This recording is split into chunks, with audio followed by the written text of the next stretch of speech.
Hello everyone. This game is played in 1931 between the former world chess champion Alexander Alekhine and Salomon Flohr, who is a Soviet chess master.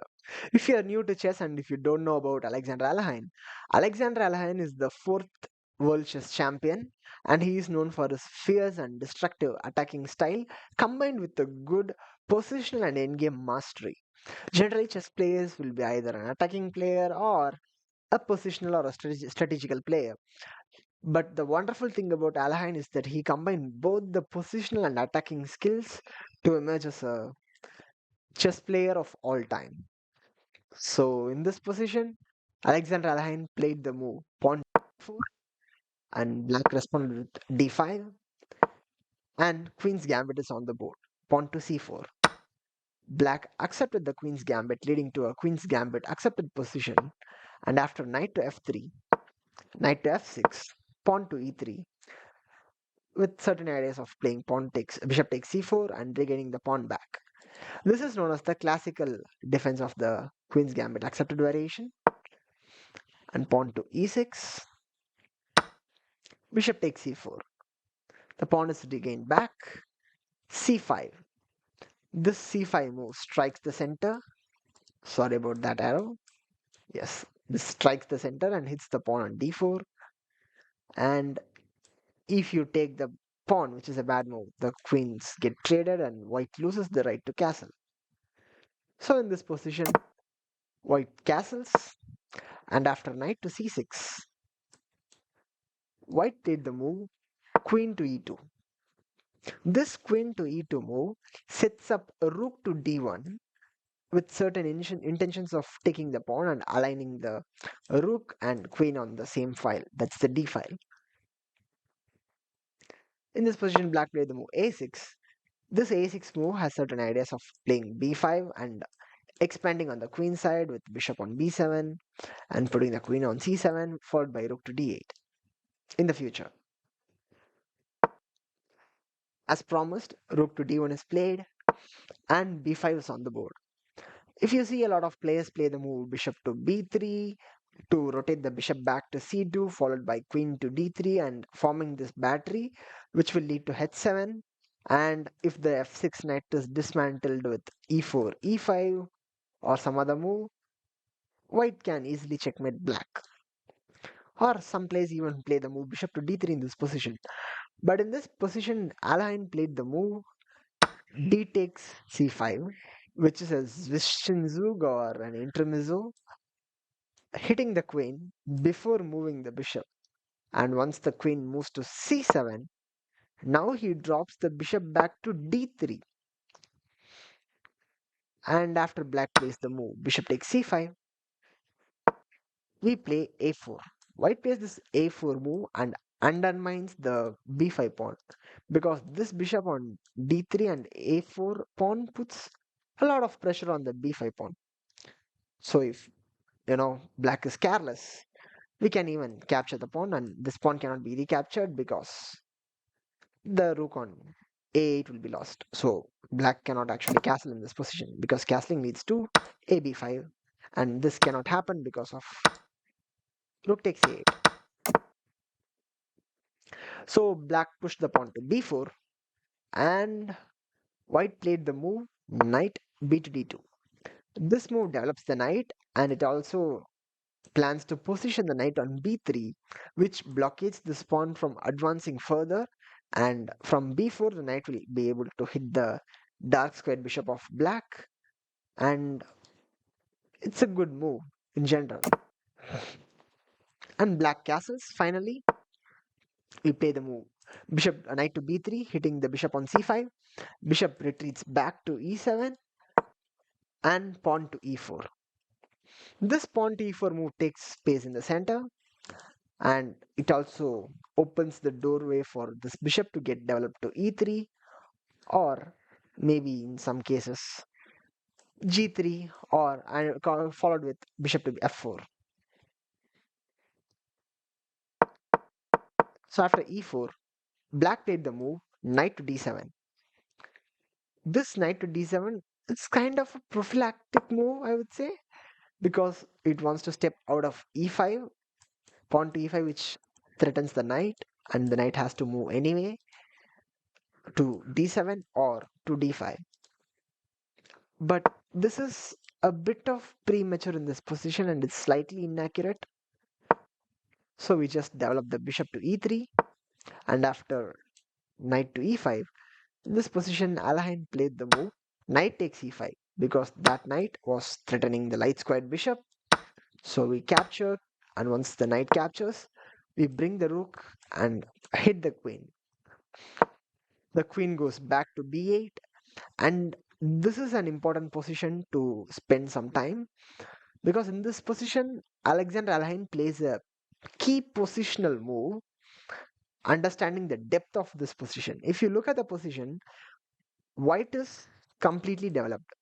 Okay, we have all the pieces developed in our side of the board, and if you look at the black's position, this bishop on c8 is still undeveloped, and the rook on a8 is so the only good pieces or the superior pieces for black is the bishop on e7 and the knight on e5. So if we are able to trade these two pieces for our pieces, we will be emerged with a bishop which is far more active than that bishop. That is one of the positional ideas behind the position, and this bishop can move to f6 and serve as a protection to the black king. So this bishop is also one of the key pieces in the position. So in this position, Alekhine played the move bishop to c5, which is a great move, trying to trade off this dark squared bishop. So black trades, white recaptures with the knight. So now our knight is more active than it was on b3. So from c5, we control a lot of squares in black's position. Black played the move queen to b6, pressuring the knight on c5, but the knight on c5 is well defended by the rook. And white played the move queen to h5. This queen to h5 attacks the undefended knight on e5 square, and once the knight is moved somewhere, the king is wide open and it leads to a lot of attacks. So in this position, black moved the knight back to d7 and white retreated the bishop back to e2 because we are not afraid of this trade, because if that trade happens, white just simply recaptures with the rook and maybe even try to bring the rook to the g file and put pressure. And this bishop to e2 move is such a positional idea because in this position this remaneuvers this bishop to the f3 square, and this bishop will be on this long diagonal threatening to hit the rook. Because if it is on d3, even if white plays e5, there is a significant chance of playing g6, and this light squared pawn mass will act as a great wall of China, impeding the attack of white. So we remaneuver the bishop to the f3 square, g6 as you see, and white played the move queen to g5, still keeping the queen and lingering around for opportunities, maybe sneak into h6 and put some pressure. Black captures our knight, white recaptures with the rook, and you may ask why, if black plays the move f6, white cannot stay in the fifth rank to defend the rook, because let's say the queen moves somewhere, the rook will be lost, right? So that's your general concern. First of all, white can retreat back to e3 and defend the rook and threaten some discoveries on this undefended queen. That is, let's say if white is careless and plays some move like maybe a6, I would say. We have rook takes c8. The rooks cannot be captured because the queen is undefended, and if you capture the queen, there is check, Zhishinzug, and then recapturing. So black cannot do that, putting all these pawns on the sixth rank. So a6 was just an example. If black is not careless. Second of all, we also have another idea of playing a5 in this position, forcing the queen back to b8 and then bringing the queen back to e3. So these are certain ideas which are in the position. So white is not afraid of f6. So black played a5 himself. We played the move h4. So Alhine is slowly starting an attack on the king side by playing h5, threatening to trade and bring the bishop, and is slowly but surely is developing an attack. Bishop to a6. This bishop to a6 move tries to trade this sleeping bishop for our good bishop. So what white does is puts the bishop on this long diagonal and exerts pressure on the rook. So in this position, black attacks our queen, which is an inaccuracy because we have queen to e3 defending the rook, and this pawn move to f6 causes a lot of weakness to the e6 pawn also. And now black shifts the rook away from the vision of the light squared bishop on the f3 square, but this move almost loses the game for black, and white is clearly winning in this position. So Alhain played the move rook takes d8, and in this position the best move for black is to recapture with the queen, not with the rook. Generally, chess principles say if you want to capture a piece, you capture a piece with the piece of the least value. That is, the queen is a higher value piece, 9 points. The rook is worth only 5 points. So you usually capture with the rook. That's what black did in this position. But rook takes d8 is a critical mistake. And white is completely winning this position. So feel free to pause the video and find the winning move that Alexander Alekhine played in this position. Take your own time.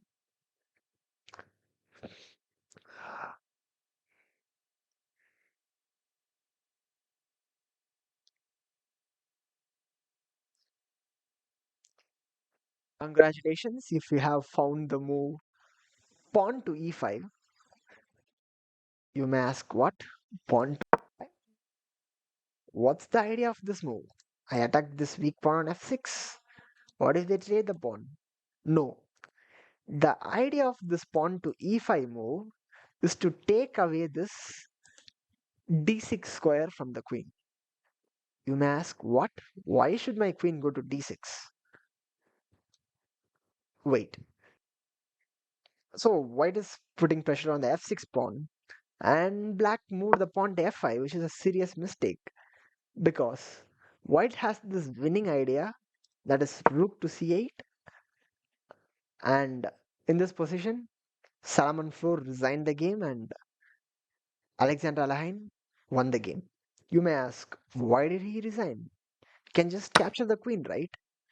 Yes, you can capture the queen, but this is a Zwitzenzug intermediate move delivering a check. The king has to move, king f7, and we recapture the queen. So we emerge upper rook. So that is why this d6 square has to be protected and secured for the queen's entry. You may ask, still I don't understand. This rook to c8 move pins the rook, okay? You cannot capture the rook because the queen is undefended. You also cannot capture this way. So that is clear to you. You cannot also capture the queen because of this variation that I showed you. So what you can do is you can move your queen to a safer square somewhere while also defending the rook. Okay, I hope you understand. Maybe you can go to d4, but queen takes d4 and you cannot capture the queen because the rook is pinned. You can only capture the rook and white will be upper queen. So the only safer move would be queen to d6, but that's why we played this pawn to e5 move so that we can even capture the queen. So that's why in this position after black recapture with the rook, this is a mistake because the queen is undefended. So the queen should have captured the rook, and once the rook captures, we play the move e5 to secure control of the d6 square. Instead of playing e4. If you just go rook to c8, this is okay. But after queen to d6, now you can go e5, and it's advantageous for black, but it's not. It's advantageous for white, but it's not crushing for white, as I would say. In this case, white, if you just go e5 in this position before going rook to c8, we are just clearly upper rook at the resulting position after this. After queen takes e3, rook takes, king moves, and in this position we are clearly upper rook.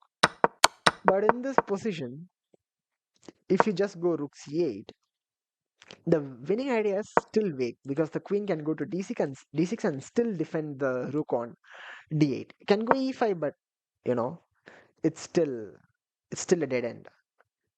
So that's why the e5 move in this position, e5 here is very necessary. And this shows a positional brilliant idea of bishop to c5 in this position. On move 18, bishop c5 trying to trade off the dark squared bishop slowly paved way for this wonderful winning position by the Alexander Alekhine. If you like the video, consider subscribing to the channel, leave a like, and share it to a friend who's in need. Thank you so much.